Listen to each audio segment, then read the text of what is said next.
जी क्या होगा, 5u होगा, u बाई 25 होगा, या u बाई 5 होगा, या 25q होगा। शाबाश। जब स्ट्रेचिंग की बात आती है तो पोटेंशियल एनर्जी का डायरेक्शन, पोटेंशियल एनर्जी क्या होता है, डायरेक्टली प्रोपोर्शनल होता है किस चीज़ के साथ, x के साथ होगा या x स्क्वायर के साथ होगा, सोच लें, x स्क्वायर के साथ होगा। तो ये कितना इंक्रीज हो गया, ये 5 टाइम इंक्रीज हो गया। जब 5 टाइम इंक्रीज होगा, देखो पहले 2 था, फिर कितना गया 10, तो कितना इंक्रीज हो गया, 5 टाइम इंक्रीज हो गया। ठीक है, तो यहाँ पे क्या गया, 5 पे स्क्वायर ले लो 25u। Option number D.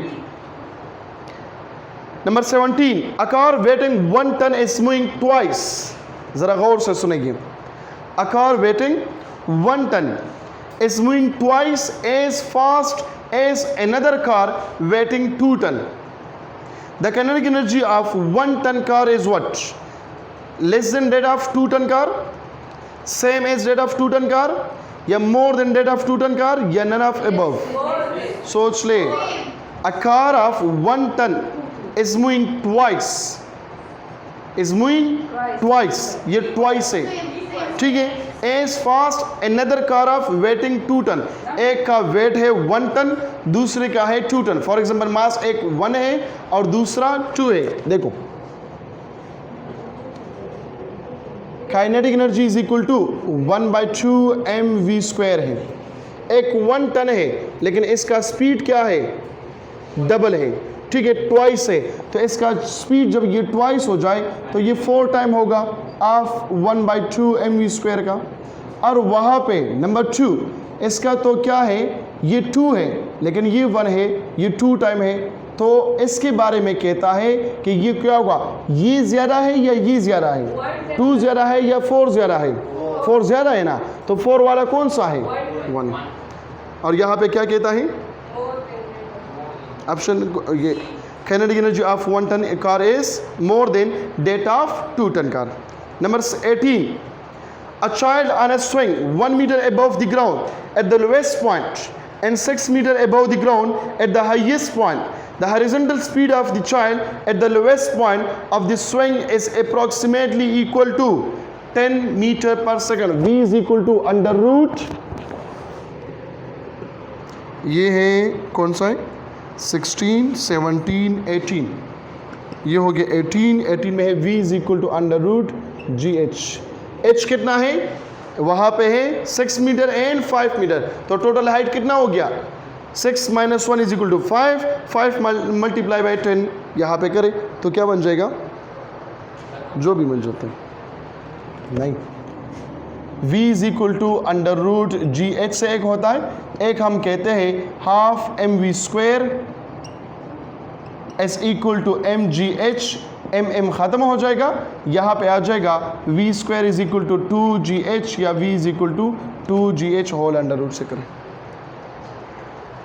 Number 19, if the kinetic energy of a body is increase by 300%, kinetic energy of a body is increased by 300%, the momentum will increase by, देखो मोमेंटम में कितना इंक्रीज आया है जिसकी वजह से काइनेटिक एनर्जी में 300% increase आ गया।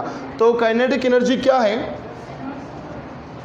देखो ये 19 नंबर है, गौर से देखें, काइनेटिक एनर्जी ये इस तरह लिख सकता हूँ, इंक्रीज कितना है काइनेटिक एनर्जी में 300%, पहले कितना था 100% था, 300% इसमें इंक्रीज आया है, तो टोटल इंक्रीज कितना है 400% विच इज इक्वल टू 4। यहाँ पे अंडर रूट पे ले ले तो इससे क्या आ जाएगा 2 आ जाएगा, और इससे 100 को माइनस करें -1, तो 100% इंक्रीज आया है मोमेंटम में, जिसकी वजह से काइनेटिक एनर्जी इंक्रीज हुआ है कितना 300% इंक्रीज हुआ है। Number 20, two bodies of mass m and 4m are dropped from the top of a tower.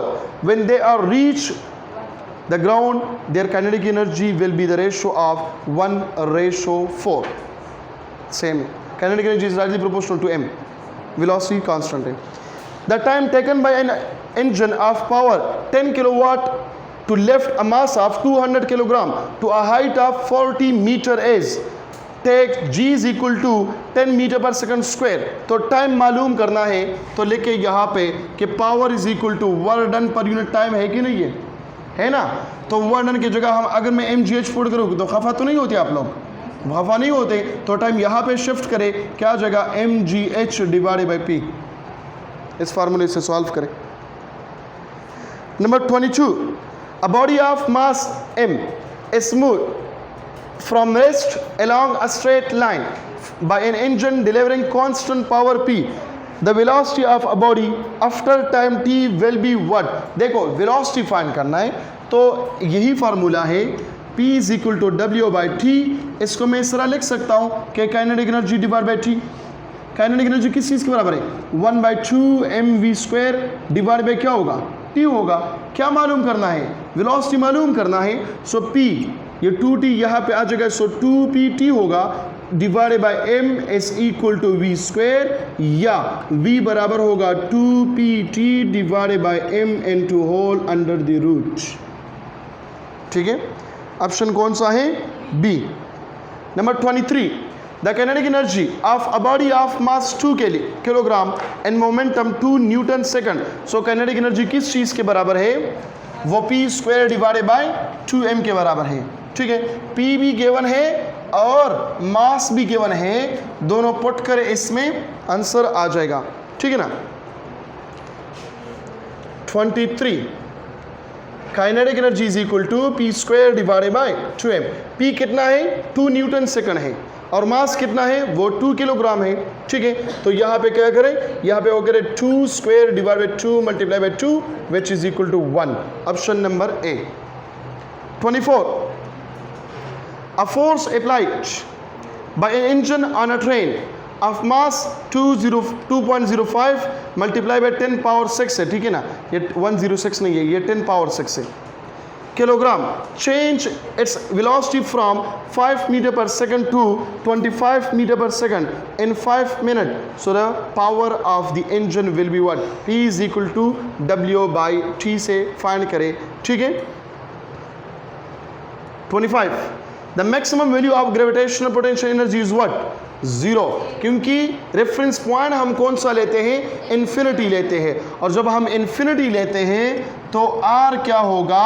Infinite होगा, और absolute potential energy is equal GMEM divide by R। जब ये इन्फिनिटी हो जाए सो 1 और infinity is equal to 0। Number 26, an object weighing 15 newtons left from the ground to a height of 0.22 meter. The increase in the object gravitational potential energy is approximately equal to what? So potential energy क्या है? ये बराबर है किस चीज़ के? W into H या mgh से फाइंड करें। 27, a ball of mass m move with a speed v and strike a wall having infinite mass and return with same speed, then the work done by the ball on the ball is 0। क्यों? Displacement 0 हो गया, that's why work is 0।